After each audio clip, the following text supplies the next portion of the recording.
Mga katambay, mga kabayan, kamusta po? Si Kamanong po, nagbabalik na naman po muli para po magkomento po sa inyo dito po sa Tambayan mga kabayan. Samahan niyo po inyong lingkod, magkomentuhan po tayo. Magandang umaga po muna sa inyo, tanghali, hapon, gabi at madaling araw po sa ating lahat. Sana po nasa maayos po tayong kalagayan mga kababayan. Ito po mga tambay, meron pong nasunog mga tambay. Nakapagtataka, bigla po yatang nasunog ang isa po sa DPWH sa office sa Quezon City po mga tambay ay nasunog po. Pero pinasinungalingan po ng mga ahensya ang mga empleyado po ron mga tambay doon po sa Quezon City sa DPWH office po na wala raw po mga importante na dokumento katulad po ng mga dokumento ng mga flood control mga tambay ay hindi raw po nasunog mga tambay. Hindi nasunog ang mga flood control ang mga dokumento ayon po sa kanila. Nakapagtataka mga tambay, no? Sunog naman ngayon. Ano kaya ang susunod na masusunog naman? Ang mga dokumento sa House of Representatives? Hindi kaya? At ang mga dokumento ng mga congressman na involved sa flood control, masusunog din? Mga kababayan, ito po, pakinggan po natin ang balita. Siniguro naman ng DPWH na walang mga mahalagang dokumento na nadamay sa sunog na sumiklab sa kanilang tanggapan sa Quezon City. Balita mula sa Quezon City at ni Radio Patrol, Kelly Cordero. Kelly! Tony, tiniyak ng Department of Public Works and Highways na walang nadamay sa sunog ng mga dokumento o mahalagang gamit kabilang ang may kaugnayan sa nagpapatuloy na investigasyon sa manumalyang flood control project. Ayon kay Juliana Vergara, Director 4 ng Bureau of Research and Standards ng DPWH, nagsimula ang sunog sa cubicle ng isa sa mga empleyado sa Material Testing Division Office. Trabahoan niya nila sa Bureau of Research and Standards Office ang pagsasaliksik sa mga bago at innovative materials na inirekomenda sa mga suppliers, saka isinusuri at idinadaan sa proseso kung pwedeng gamitin sa infrastructure projects ng DPWH. Po ang magpapatunay na wala po kaming dokumento na kaugnay dun sa mga iniimbestigahang proyekto. Mayroon pa lang pong request sa amin na mag-test pero hindi pa po nagagawa dahil inaayos pa po yung proseso. Pero yun po ay gagawin pa lang namin. Sa ngayon po wala pa.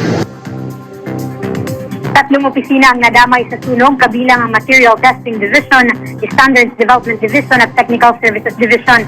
Wala namang naiulat na nasaktan sa insidente habang patuloy ang investigasyon sa pinagmulan ng apoy at Yan po mga tambay, may takip pa mukha, no? Ba't ang hilig-hilig nila takpan ng mukha? Bakit kaya may takip pa mukha ni ma'am?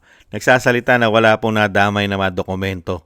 Lalo-lalo po mga documents po ng flood control mga kabayan. Pero may takip pa mukha ni ma'am.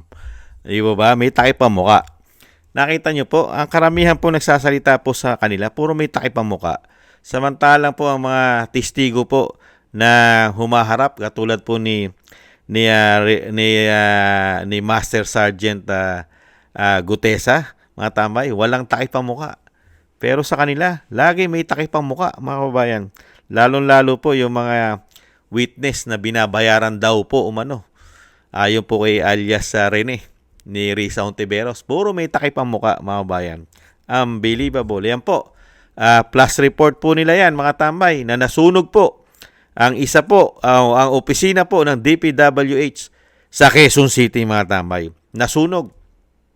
At tinitiyak naman po ng kanila pong mga official ng DPWH at ang tagapagsalita ng DPWH diyan po sa Quezon City ay sinisiguro po. Sigurado po sila, mga bayan.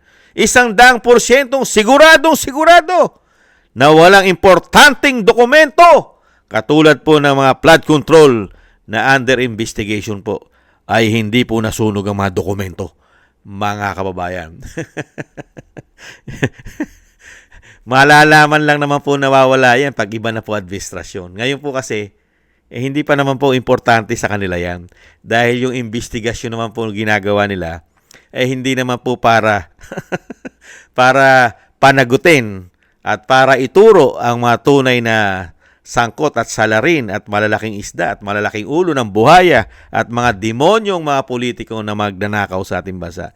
Hindi naman po yan ang tutumbukin nila. Malalaman lang po natin yan, mga tambay, pagka po ang Pangulo na ay si BP Sara. Pag hinanap na po ng hinanap ang dokumento, baka doon lang po lumabas ang katotohanan na wala na po ang mga dokumento. Sunog na. Kung hindi po sunog, ay pinagsisira na po nila umano. Sirang-sira na. Baka nga po ibinao na sa lupa umano. Hindi po ba? Ngayon, pwede pa po nilang pagsinungalingan yan. Hindi kaya na wala pong naapektuhan at walang nasunog, mga kabayan. Pagka dumating na yung panahon na tama at talagang uusigi na silang lahat at yung ebidensya ay kailangan ilabas na ng mga departamento katulad ng DPWH, mga tamay. Ito pong DPWH, mga tamay, ay malalaman po natin kung nagsasabi ng katotohanan yan. Lalong-lalo po yung nagsasalita na may takip ang muka. Mga kababayan. Hindi po ba? Kaya nakapagtataka, no? Mga kababayan, hirap na hirap pangalanan ang mga sangkot sa flood control. Lalong-lalo po sa 19 Congress. Hirap na hirap pangalanan ng mga congressman, representative, at mga senador, at lalong-lalo po yung sangkot po sa paggawa ng budget ng 19 Congress, lalong-lalo po yung nasa small committee at sa mga nasa bicameral conference committee report nila, mga gumawa po ng budget at naglagay at nagsingit ng napakalalaking pondo sa bawat ahensya o bawat congressman, party list, mga kabayan, ay wala pong napapangalan ng pang malalaking ulo na isda. Pero, sa kabila nun, ay nagkakasunugan na po yata mga tambay. Unbelievable. Bigla pong nasunog yata ang DPWH. Ang opisina po, ang city city office po sa Quezon City. Mga kabayan, napakaswerte naman po mga katambay.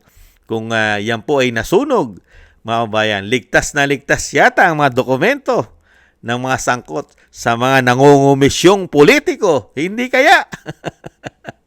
Mga kababayan, ang mabigat niyan, mga kababayan, baka ang nasunog po yung sa kanila at ang hindi nasunog yung sa kalaban nila umano.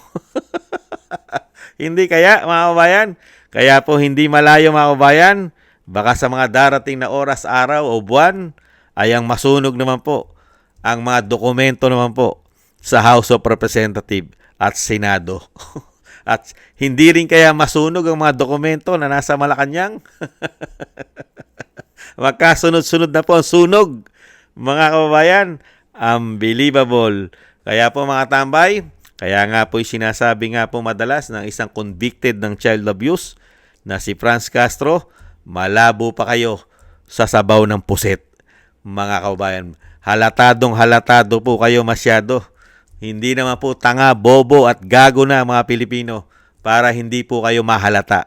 Masyadong obvious po ang nangyayari po sa ating bansa. At mukhang obvious po ang mga gawain nyo at galawan nyo yata. Kung kailan po mainit ang issue ng flood control, flood control pa lang yan, wala pa ang iba. Nagkakasunugan na, mga kabayan. Nagkakasunugan na sa DPWH. Unbelievable. Huwag sana kayong tamaan ng kulog at kidlat. Sa mga kawalang hiyaan nyo umano at katarantaduhan nyo, mga hindot kayo umano, mga kabayan. Yan po mga kabayan, nagkakasunugan na po mga tambay. Ingat-ingat po tayo sa sunog. Pero po ang pamahalaan po natin, mukhang gustong-gusto yata nila ang sunog sa mga opisina. Katulad po ng DPWH. Hindi kaya? Pero tayo po mga tambay, ingat po tayo. Napakahirap po masunugan. Lalong-lalo po ang ating tahanan. Ingat-ingat po, doble ingat po. Pero sa gobyerno, baka masaya pa sila pagka naririnig nila. Lalong-lalo po yung mga demonyo.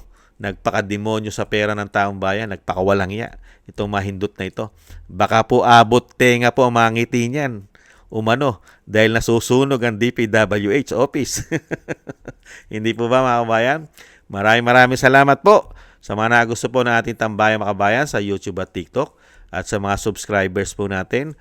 Thank you po sa mga nagbibigay po ng tulong at biyaya. Maraming salamat po sa inyo. Shoutout po sa inyo lahat. Sa mga nagko-comment, like, share, and subscribe, thank you rin po. Mabuhay po kayo. At ang panalangin at dasal po natin, dire-diretso lang po tayo mga tambay. Isama po natin sa ating mga dasal na maingatan po ang pamilya Duterte, ang ating Vice President, ang dating Pangulong Duterte, na maingatan po sila sa kapahamakan at madugtungan pa po ang buhay at kalakasan at makalabas na po sa lalong mabilis ang dating Pangulo. Maraming salamat po sa mga dasal po ninyo. Magdasal din po tayo mga tambay sa ating pag-iingat, sa ating kaligtasan at ang ating buong sambahayanan ay mailigtas din po at maingatan. Thank you po mga tambay. Konting tiis lang po. Tiis lang po tayo. Talagang minalas po tayo mga tambay. Tiis lang po, may pag-asa pa naman. Bye-bye!